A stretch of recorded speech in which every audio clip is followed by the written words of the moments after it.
Assalomu alaykum. Muloqot telekanalining aziz muxlislari. Adabiyot kechalari. Televizion ko'rsatuvi yana xonadoningiz mehmoni. Mumtoz adabiyotimizga Yangi O'zbekistonda juda katta e'tibor va ehtiromlar bo'lmoqda.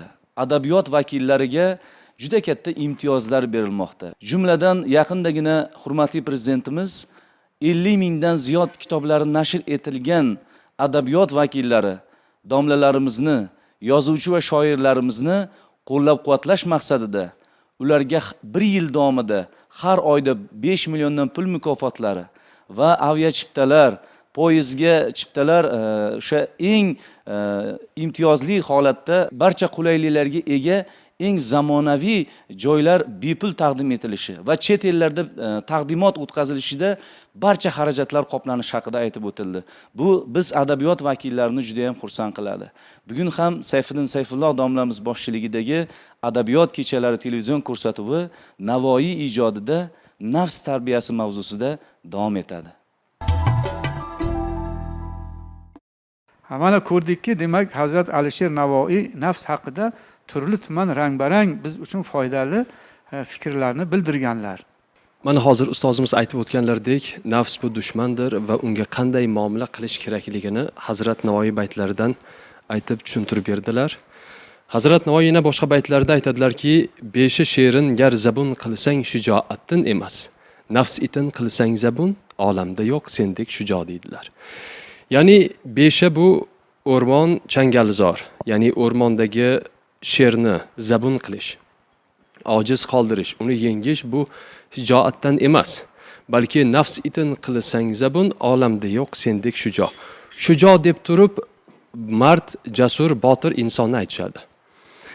Nafs itini yengan mana bu haqiqiy mardlik bo'ladi, mana bu haqiqiy jasorat bo'ladi deb turib aytayaptilar. Bu yerda it so'zini qo'llashlari nafsni o'rmondagi sherga nisbatan hiylakor ekanliklarini ifodalayaptilar. Ya'ni hushyor bo'lginki, bu o'rmondagi sherni yengishdan-da quvvatli bir qiyinroq, mashaqqatliroq bir narsa ekanligini aytib o'tyaptilar. Yana bir baytlarda lazzoti nafs tarki samari ofiyat berur. Lek ul shajarni ekkali farzonalik kerak. Lazzoti nafs bilamiz, nafsning lazzatlari tarki samari ofiyat berur, ya'ni ofiyatni tark etasan agar nafsingni lazzatini qo'lga kiritsang deyaptilar. Ofiyat ikki turlik bo'ladi. Vujud ofiyati, badan ofiyati bor, qalb ofiyati bor. Badan ofiyati bilamiz, bu salomatlik bo'ladi, sihat bo'ladi, sog'lik bo'ladi. Qalb ofiyati esa xotirjamlik bo'ladi. Agar inson nafsini lazzatlarga berilib ketsa, vujud salomatligini yo'qotadi. Ya'ni ko'p yegan kishi albatta bir dardga duchor bo'ladi. Yana shu bilan birgalikda nafsni lazzatga berib ketgan kishi bu qalbidagi xotirjamlikni yo'qotadi deyaptilar. Lek ul shajarni ekkali farzonalik kerak, ya'ni nafsni lazzatlarni tark etishni go'yoki bir daraxt singari deyaptilar va u daraxtni ekish uchun farzonalik kerakligini aytayaptilar. Bu farzonalik bu yerda hikmatli kishi, dono kishini nazarda tutib, uni ishini nazarda tutib aytayaptilar. Farzonalikni ziddida aqlsizlik, befarosatlik va shu singari bir illatlar turadi. Demak, inson nafsni lazzatlarini yengish uchun badan kuchi yetmas ekan. Unga hikmatli bo'lish kerak, farosatli bo'lish kerak, aqlli bo'lish kerak ekan. Rahmat. Haqiqatan ham juda chiroyli fikrlar bildirildi. Endi birodarlar, Hazrat Alisher Navoiy asarlari ichida nafs va ruh haqida alohida bir g'azal bor. Buni ham aytib o'tishimiz kerak. Endi bu g'azalni o'zini o'qib o'tirmayman, uni nasriy bayoni shunday: agar haqiqiy ma'noda ilm va ma'rifatni tushunmoqchi bo'lsang, nafs bilan ruhni hech qachon aralashtirma. Nafsni istaklari, nafsni xohishlari bu insonni yomonlikka, jahannamga eltadi. Ruh esa bu insonga bu insonni fayzli bo'lishi, insonni nurga, insonni jannatga yetaklaydigan narsa. Ruh nur, ya'ni Alloh unga baland martaba bergan yorug'lik deydilar Hazrat Navoiy. Nafs esa zulmatga tushib qolgan pastga tortadigan insonni kuch deydilar. Ruh Rahmonga, ya'ni Allohga yaqin tomonga eltadi. Nafs esa shayton yo'liga olib boradi. Ikkalasini deydilar, birlashtirish, aralashtirish to'g'ri bo'lmaydi deydilar. Ruh Muso alayhissalom kalimulloh kabi haqiqat yo'lidadir. Nafs esa Fir'avn kabi zulm va kibr yo'lida deydilar. Ruh payg'ambarimiz Muhammad sallallohu alayhi va sallam yo'liga yaqin. Nafs esa Abu Jahl kabi yomonlik yo'lidadir deydilar. Ey Rabbim deydilar Hazrat Navoiy, bizni payg'ambaring xulqiga yaqin qil deydilar. İçimizdan Abu Jahl singari yomon yo'lni, ichimizdagi o'sha yomonlikka tortadigan nafsni daf qilgin. Nafs ustidan bizni hokim, hukmron qilgin. Nafsni qo'lga olaylik deydilar. Navoiyni ham shu haq yo'lda sobit qil. Ey Parvardigor, chunki inson ko'p yo'llar orasida adashib qolishi mumkin. Haqiqatan insonda ilm bo'lmasa, insonda ma'rifat bo'lmasa, insonda ustoz bo'lmasa, u nafs bilan ruh yo'lini aralashtirishi mumkin. Haligi tanimasligi mumkin. Shu uchun nurni tanish uchun ham, zulmatni tanish uchun ham insonda ilm va ma'rifat kerak. Shu uchun ham bugun biz o'sha yoshlarimizni ilm olishga ko'p targ'ib qilyapmiz. Dunyo ilmlarini, din ilmlarini o'rganish, ularni amalga tatbiq qilish, ularni jamiyatga qo'llash haqida yoshlarimizga tavsiya qilyapmizki, ular kelajakda mana shu to'g'ri yo'lni, haq yo'lni tanisinlar, haqni nohaqdan, zulmatni nurdan, haligi yomonni yaxshidan ajratsinlar.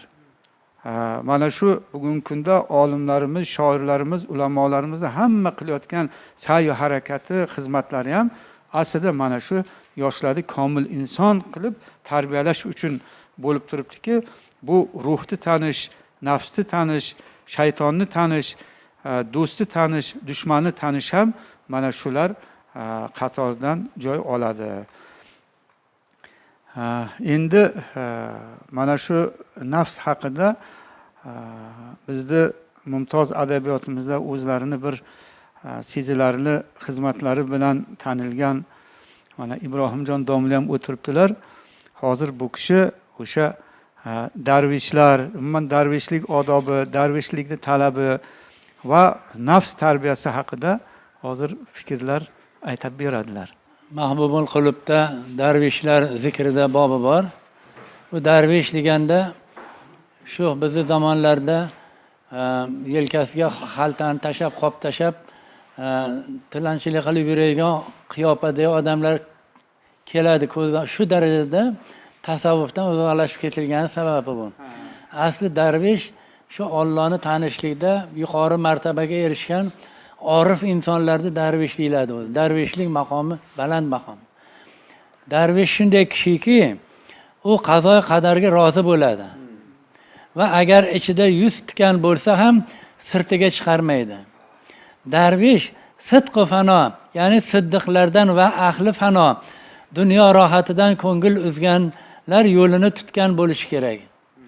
Va o'zi qanday bo'lsa, xalq ko'ziga o'shanday ko'rinishi kerak. Unda riyo bo'lmaydi. Takabburlik illatidan qattiq riyozatlar, ya'ni nafsga qarshi kurash, nafsi tarbiyalash yo'li bilan qutulish kerak. Eng yomon narsa takabburlik. Allohni sifatini talashgan bo'lib qoladi. Kibriyolik Allohning o'ziga xosda. Hop. Nafsning shiddatidan ulug' jihad qilib qutulishi kerak va faqr, ya'ni tariqat yo'liga kirish kerak va foniylikning omonlik uyi jamoatxonasiga yetishi kerak. Himmati nazarida barcha narsalar, ya'ni mosuvo, nishonsiz yo'q bo'luvchi va birgina Tangrining o'zi qoluvchi bo'lishi kerak. Uning ichi tashqarisiga muvofiq bo'lsa, botini zohiri bilan mutanosibdir. Payg'ambar alayhissalom aytganlar-ku, qanday bo'lsang o'shanday ko'rin, qanday ko'rinsang o'shanday bo'l deganlar. Agar zohirida botinini yashirishga harakat qilsa, va undan murodi bo'lsa, u malomatga loyiqdir unday odam. Chunki botinning sofligi zohirning qoraligini ham rad qiladi. To'ni yirtiq darvish shunga o'xshaydiki, uning xazinasi saqlanadigan makon vayronadir. Safo ahli jahonda shunga o'xshaydilarki, Faridunning xazinasi vayronada turgandek, ya'ni bu o'rinda xazina deganda darvishning ma'naviyatga to'la qalbi nazarda tutilar ekan. Ma'no ahlining haqiqati maxfiy va ahli suratning haqiqati da'vo qilish, ya'ni darvishlik davosidir. Da'vo qilish esa bema'nilikdir ana. Eranlar ma'naviy boyliklarini yashiribdirlar va malomatga qolish uchun teskari qadam uribdirlar va zohir binosini buzib, botin binosini quribdirlar. Ya'ni eranlar o'sha martabaga yetib qolgan bo'lsalar ham uni sir tutishadi.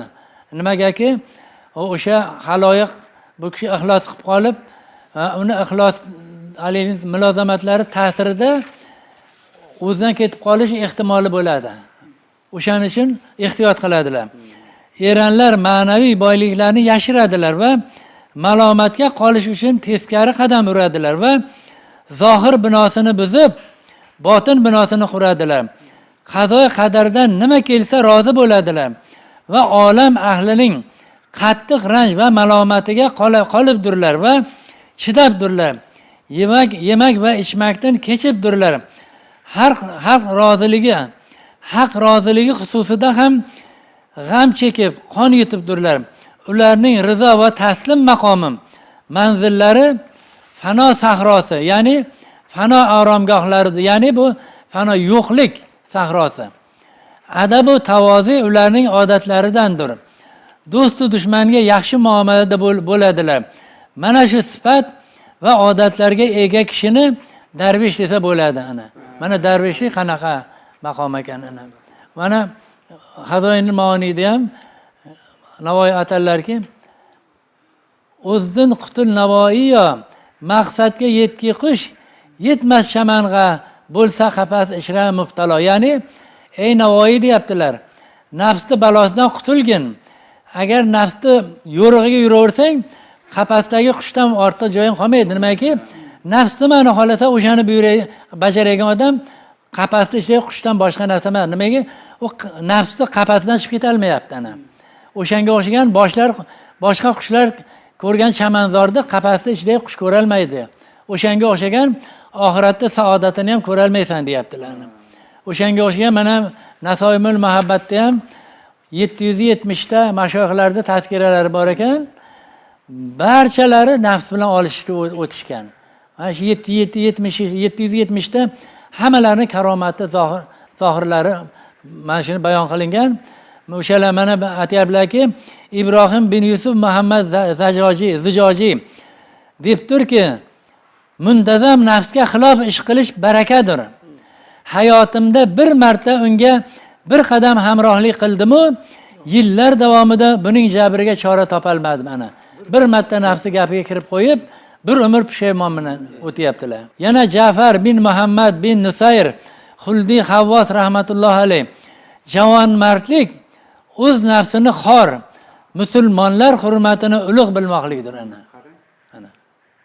O'shaning uchun kibri bor odam juda qattiq gunohkor bo'ladi, kibri bor odam. Abu Muhammad Robisi, o'zing va haq orasidagi eng katta parda nafsing bilan mashg'ulliging va ishlaringda o'zing kabi ojiz kishiga e'timod qilishingdir ana. Yana Shayx Abu Said Abu Xayr, ya'ni Alloh basdir, qolgani havasdir. Tiyilmog'i shart bo'lgani nafsdir ana. Mavlona Nizomiddin Xomish va nafs taskiyasi va ko'ngil tasfiyasiga ko'p jid ko'rguzi ekandir. Kimning nafsidan bir miqdor qolgan bo'lsa ham haqiqiy hurriyatga erisha olmaydi ana. O'shaning uchun hammamizning vazifamiz shu nafsga qarshi baholi qudrat kurashganda. Mana yuqorida ko'rib o'tdik. Demak, bu nafsni tarbiyalash oson narsa emas ekan bu. Nafsni tarbiyalash uchun sabr kerak ekan, qanoat kerak ekan, keyin o'sha munofiqlikdan uzoq bo'lish kerak ekan, keyin nafsni tarbiyalash uchun odob axloqli bo'lish kerak ekan. Xullas, nafs o'zidan tarbiyalanmas ekan. Nafsni tarbiya qilishni o'ziga yarasha talablari va shartlari bo'lar ekanki, bularga biz bevosita amal qilganimizdan keyingina u nafs tarbiyalanar ekanda. Endi mana Navoiy hazratlari bitta qit'alarida aytadilarki, har ne elga kom erur kechdi Navoiy bardin, qilmadi nekin buyurdi nafsi xorij roy anga. Bu jahonda barcha nafsi voyasidan chekdi el, ul jahonning voyasi gar muz yetmas voy anga. Buning ma'nosi shundayki, odamlar uchun lazzat va istak bo'lgan narsalarni hammasidan Navoiy voz kechdi. Navoiy voz kechdi. U nafs nima buyurgan bo'lsa, unga ergashmadi. U nafsi gapiga quloq solmadi. Aksincha uni dedi, rad etdi. Bu dunyoda odamlar o'z nafsini istaklarini qondirish uchun harakat qiladi, yelib yuguradi. Lekin agar oxiratda bunga yarasha mukofot bo'lmasa, unda bu holat uchun voy bo'lsin. Bu holat juda ham achinarli, juda ham alamli bo'ladi deb aytadilar-da. Shu uchun bu dunyoda o'sha nafsni xohishlarini, nafsi istaklarini bajaradigan odam albatta oxirati haqida ham o'ylab ko'rish kerak. Oxirati haqida ham fikrlash kerak. Agar nafsini ketidan yursa, shahvatlarga berilsa, gunohlarga qo'l ursa, o'tkinchi lazzatlarga, haligi zulm bilan ba'zi bir boylik, mansablarga erishsa, o'sha shu yo'l bilan nafsini qondirsa, demak, buni oxirati voy bo'ladi bunaqa insonni. Shu uchun ham biz ko'rdikki, nafs tarbiyasi demak asosiy inson uchun eng zarur tarbiyadir, lekin bu tarbiya o'z-o'zidan bo'lmaydi. Buni bir qancha shartlari bor, talablari bor. Biz aytdikki, sabr degan narsa bor, qanoat degan narsa bor, shukr degan narsa bor. Keyin axloq, odob degan, hurmat, e'tibor degan narsalar borki, shularda hammasiga amal qilgandan keyin o'sha nafs tarbiyalanadi. Hazrat Alisher Navoiy asarlarini o'qir ekansiz, Mahbubul Qulubda alohida nafs haqida tanbehlar bor-da. Mana shu tanbehlardan bir ikkitasini hozir ko'rib chiqamiz. Juda ham bir qiziq va foydali. Tanbehlardan birida aytadilarki, nafsingdan senga zulm yetsa, nadomat eshigini och va Tangri panohiga qoch. Va tavba etagiga qo'l urginda, shu tavba ustida mardonavor turgin. Endi inson nafs tufayli gunoh qilib qo'yish mumkin. Insonda endi mana shu gunoh qilib qo'ysang mabodo deydilar, tavba qilgin va tavba ustida mardonavor turgin deydilar. Hali ba'zi bir kitoblarimizda aytadiki, Alloh taolo shaytonning gunohini kechmadi, chunki u kibrdan edi. Odam alayhisalomning gunohini kechdi, chunki u nafsdan edi deydilar. Endi yana bir 44-tanbehda aytadilarki, agar nafsi baddan, ya'ni yomon nafsdan senga zulm yetsa, sen shukrni vojib bil va Tangriga hamd aytginki, zolim sen emassan. Mazlumlikka mubtalo bo'lish zolimlik balosidan yaxshiroqdir degan ekanlar. Haqiqatan bu bir hikmat. Agar biror bir nafsdan senga zulm yetsa, u zulm yetkazgan odam zolim bo'ladi, sen mazlum bo'lasan. U zolim sifatida Allohning huzurida javobini beradi, jazosini oladi. Sen mazlum sifatida mana shu sabr qilganing uchun albatta buni ajrini olasan deydilar.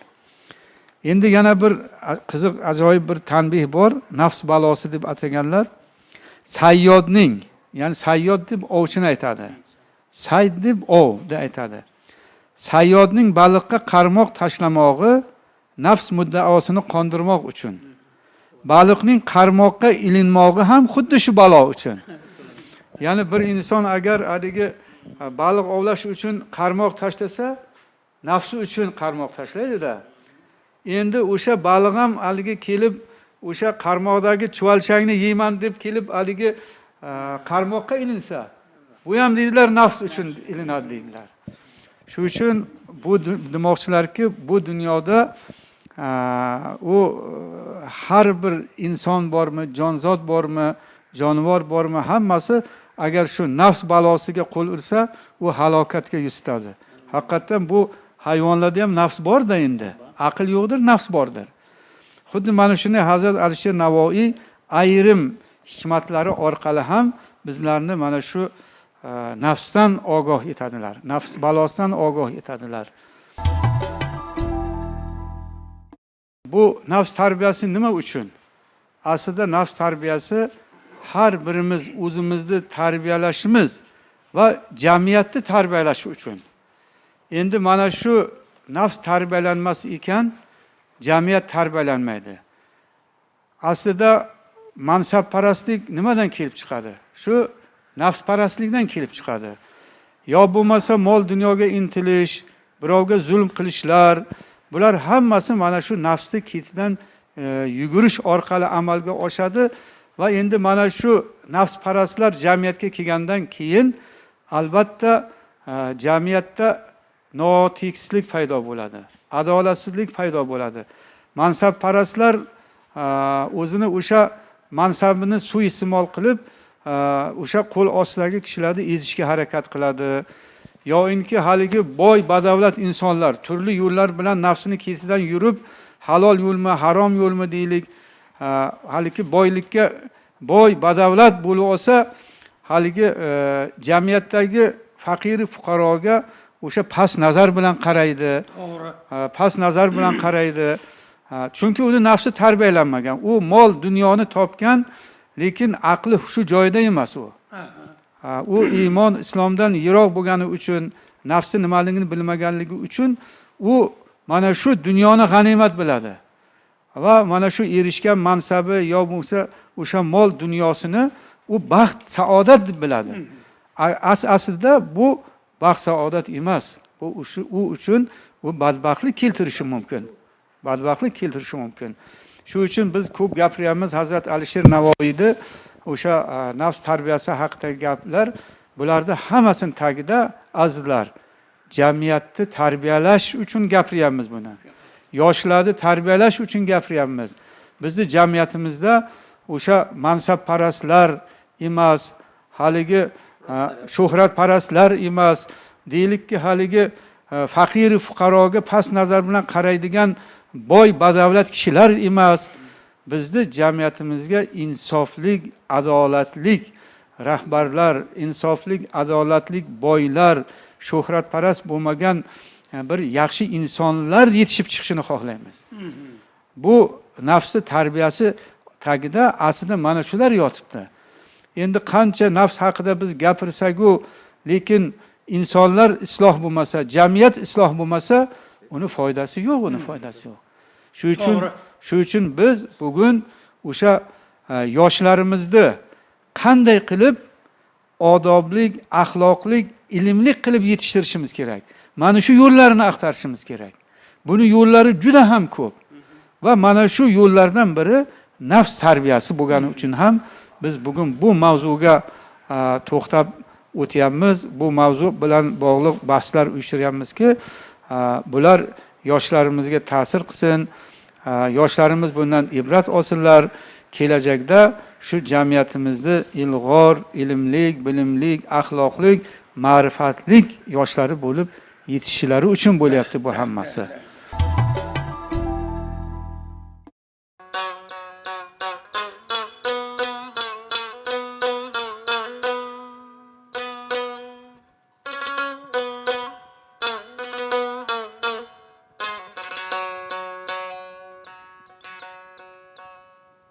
Bihudege otmagil hande, bihudege otmagil hande, takdirli bilmaydi banda.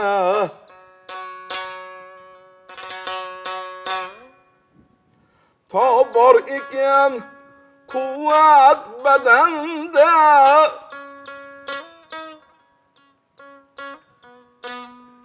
ta bor ekan quvvat badanda,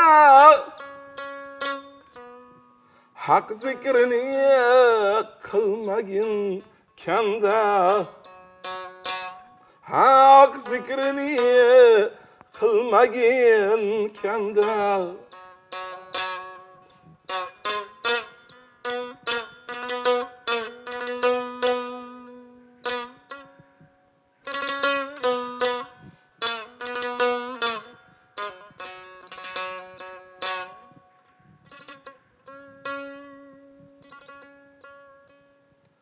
Yolg'on qo'shma moling sotganda,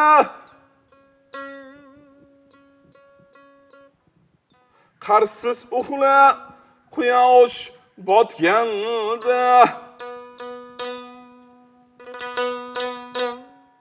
shukr ayla har tong otganda,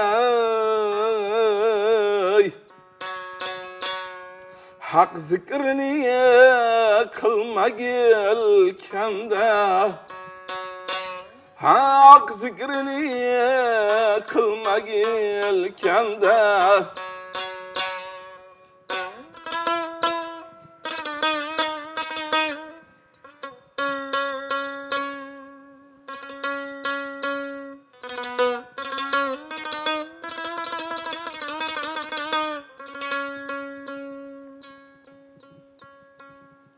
Hayot degan bo'lmaydi so'ngsiz,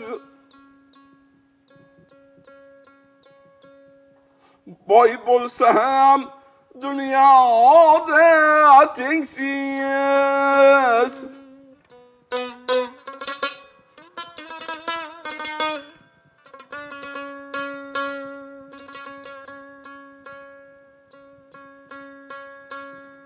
Kiyar bir kun oq ko'ylak yengsiz,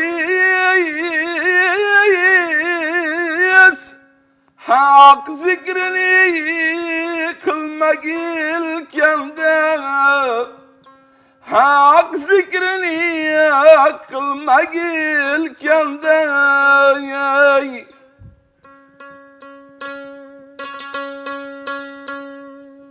Ko'ray desang jannatu rohat, qil yaxshilik mehr oqibat, nasib etar odob oxirat, haq zikrini qilmagil kanda, haq zikrini qilmagil kanda. Behudaga otmagil handa, taqdirni bilmaydi banda, ta bor ekan quvvat badanda, haq zikrini qilmagil kanda, haq zikrini qilmagil kanda.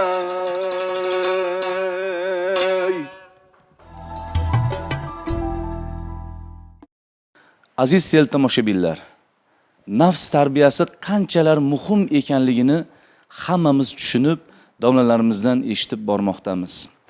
Bu har soniyada mana shu nafs bilan kurashib yashashligimiz haqida domlalarimiz juda ham bizga kerakli darajada ma'lumotlarni, g'azallarni o'qib eshittirdilar. Bunga e'tiborli bo'lishimiz va oila a'zolarimizni ham, davradoshlarimizni ham bunga e'tibor qaratishga sizlar bilan birgalikda albatta bu keng miqyosda jamiyatimizda nafsga qarshi kurashni boshlashda albatta bu ko'rsatuv turtki bo'lsa, domlalarimiz hammamiz maqsadimizga yetgan bo'lamiz. Bugungi ko'rsatuvimizni shu joyda yakunlab, keyingi juma oqshomida ko'rishguncha deb qolamiz. Omon bo'linglar.